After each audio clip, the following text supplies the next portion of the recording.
lebih jelasnya tonton tayangan kami ya, jangan lupa sampai habis. Nanti kamu nyesel loh kalau nggak sampai habis.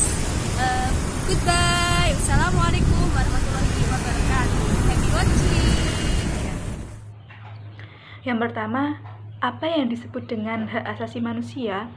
Hak asasi manusia adalah hak-hak yang dimiliki seseorang karena keberadaannya sebagai manusia. Hak-hak ini bersumber dari pemikiran moral dan diperlukan untuk menjaga harkat dan martabat suatu individu sebagai manusia. Secara umum, hak asasi manusia dapat diartikan sebagai hak-hak yang melekat pada diri seseorang sehingga mereka dapat diakui tanpa membeda-bedakan ras, agama, warna kulit, kelahiran, kekayaan, dan yang lain-lain. Berikut pengertian hak asasi manusia menurut para ahli. Yang pertama, menurut Kailan. Menurutnya, hak asasi manusia adalah hak-hak yang dimiliki oleh manusia sesuai dengan kodratnya. Yang kedua, menurut Jan Matterson dari Komisi HAM PBB. Menurutnya, hak asasi manusia adalah hak-hak yang melekat pada setiap manusia yang tanpanya manusia mustahil dapat hidup sebagai manusia. Yang ketiga, menurut John Locke. Menurutnya, hak asasi manusia adalah hak-hak yang diberikan langsung oleh Tuhan yang Maha Pencipta sebagai hak kodrati. Yang keempat, hak asasi manusia menurut Undang-Undang Nomor 39 Tahun 1999, hak asasi manusia adalah seperangkat hak yang melekat pada hakikat dan keberadaan manusia sebagai makhluk Tuhan yang Maha Esa dan merupakan anugerah yang wajib dihormati, dijunjung tinggi, dan dilindungi oleh negara, hukum, dan pemerintah. Selanjutnya, ciri-ciri pada hak asasi manusia. Yang pertama, hak asasi itu bersifat hakiki.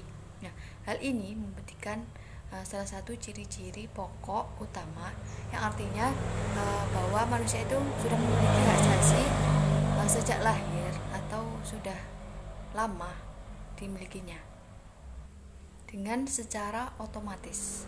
Nah, bersifat universal yang menjangkau semua orang. Artinya berlaku untuk semua orang di dunia tanpa terkecuali, tidak memandang status, suku, agama, jenis kelamin, dan golongan. Ini ada yang ketiga, ada hak asasi yang bersifat tetap. Maksudnya hak asasi yang tidak dapat dihilangkan atau dicabut oleh pihak lain secara sepihak. Karena hak asasi ini sudah ada sejak lahir sampai ia meninggal.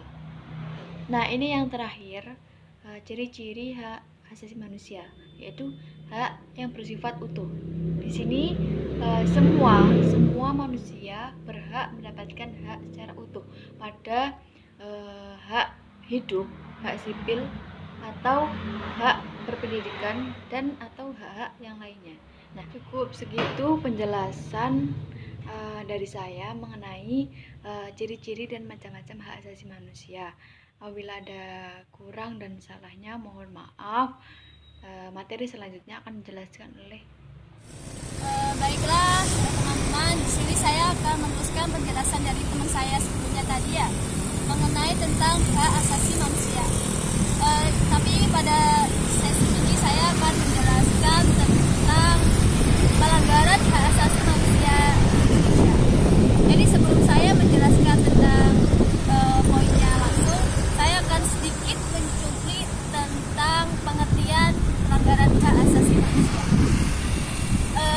Menurut pasal 1 nomor angka 6 nomor 39 tahun 1999 mengartikan bahwa pelanggaran hak asasi manusia itu setiap perbuatan yang dilakukan satu orang atau kelompok orang, baik aparat negara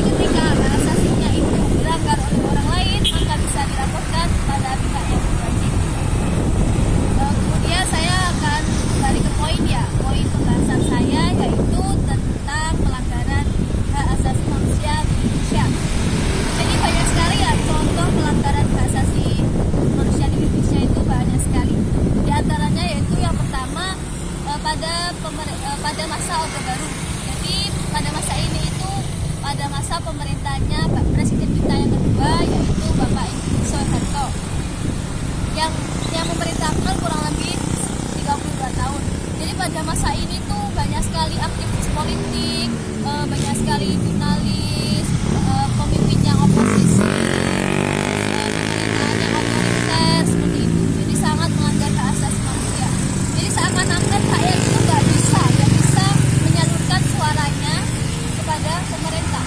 Jadi harus tunduk dan patuh pada hasil dari keputusan pemerintah. Jadi ketika nanti nggak nurut, bisa diculik, dibunuh, dan lain sebagainya. Yang kedua yaitu G30 SPKI yang terjadi pada 30 September 1965.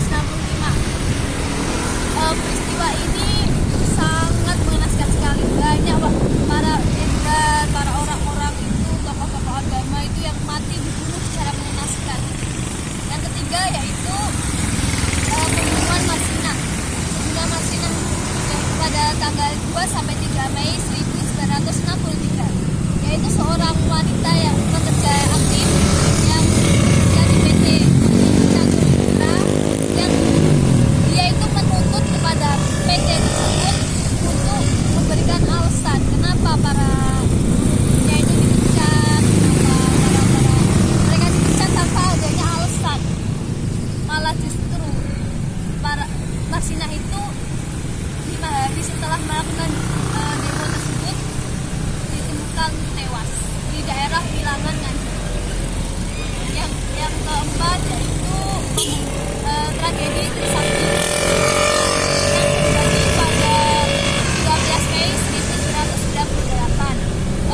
Peristiwa ini yaitu peristiwa penembakan siswa Universitas Trisakti yang mereka itu menuntut untuk melengsarkan Bapak Soeharto. Jadi pemerintahnya tuh terlalu otoriter ya. Mereka menuntut untuk dilengserkan. Kemudian justru malah dari 4 dari mereka itu ditemukan tewas dan puluhan lainnya ditemukan luka.